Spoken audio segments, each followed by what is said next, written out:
Hello everyone, welcome to my class Commerce Compass.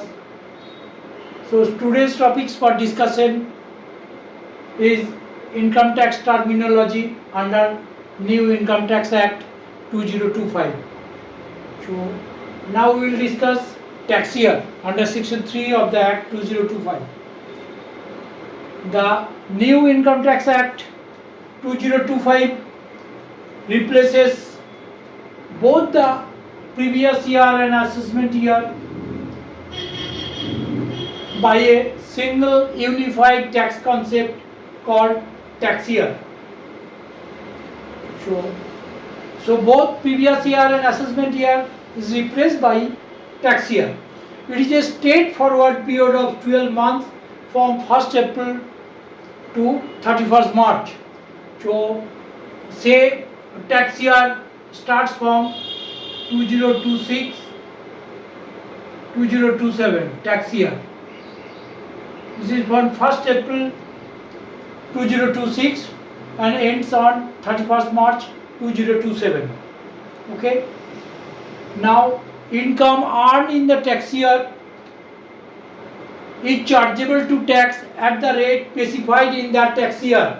Means income earned in the tax year 2026-27 is chargeable to tax at the rates applicable in that tax year 2026 and 27. And income tax return is required to be filed immediately after following the tax year, that is immediately after 31st March 2027 return is to be filed. Of course there is some exception, I will discuss later on. So income tax return is to be filed after the end of tax year, after end of 31st March in that tax year. After 31st March 2027 income tax return is to be filed for verification.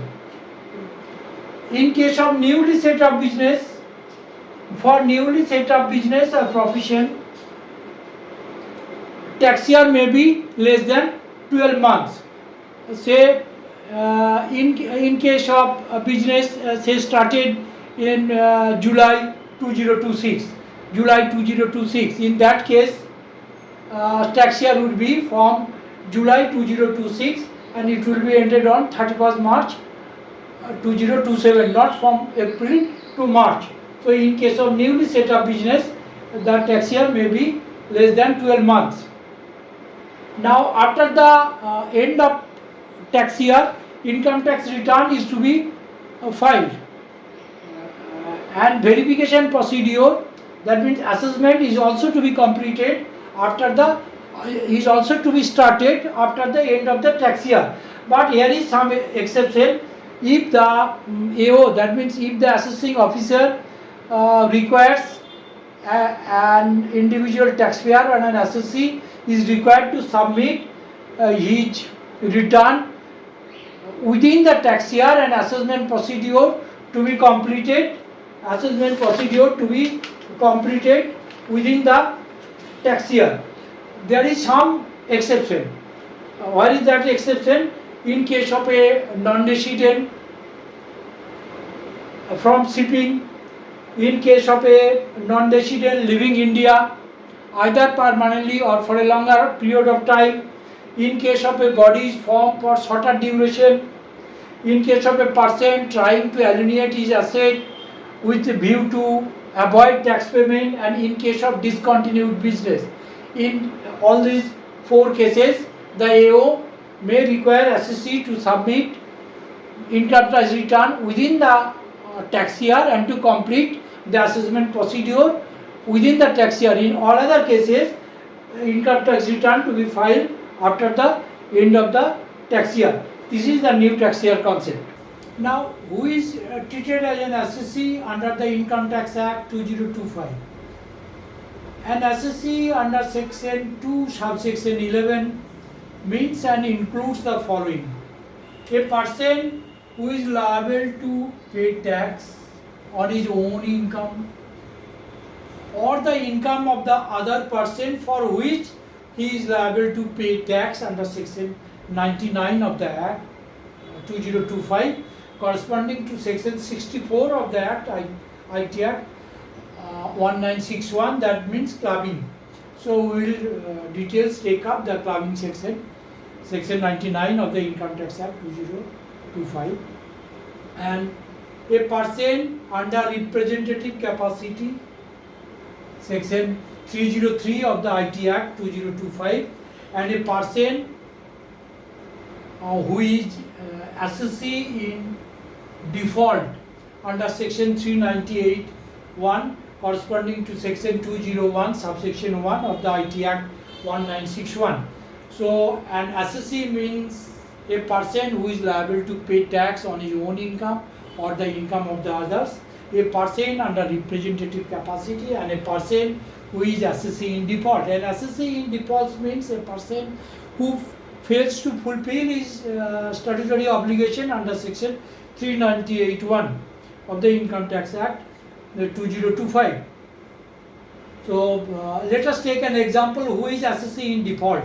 Say XYZ Limited pays consultancy fees 1 lakhs, and for that XYZ Limited will have to deduct at the rate of 10% TDS, means tax at source.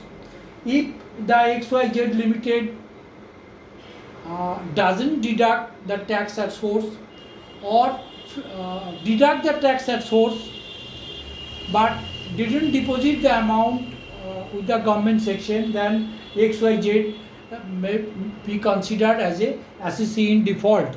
In that case, he will be liable to pay TDS amount, that means 10% of 1 lakh, 10,000 rupees, plus penalty and with penalty and interest.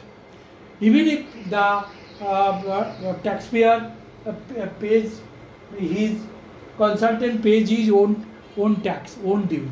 This is the assessee in default. So assessee may be classified into 3 categories: resident and ordinarily resident, resident but not ordinarily resident, and non-resident.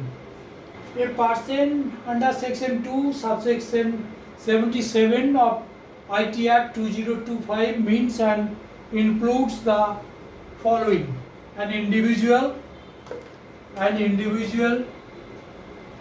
a HUF, a company, a firm, an association of person, local authority like municipality, panchayat, etc., artificial judicial person, school, college, university, etc. This is the meaning of person within section 2 subsection 77 of the IT Act 2025. Income under section 2 subsection 49 of the Act 2025, it means any monetary or non-monetary gains that increase the taxpayer's wealth unless specifically exempted. It means and includes within the scope of the income following are included: profits and gain from business or profession, dividend income, salary by means of wages, bonus, commission, perquisites, capital gains, voluntary contribution, and winning from lotteries, horse race, gambling, etc. So income means all this: profits and gains, dividend, capital gain, salaries, voluntary contribution, winning from lotteries, horse race, this. Okay. If you found this is helpful to you, then support my channel and hit the subscribe for more and more videos on income tax. Thank you.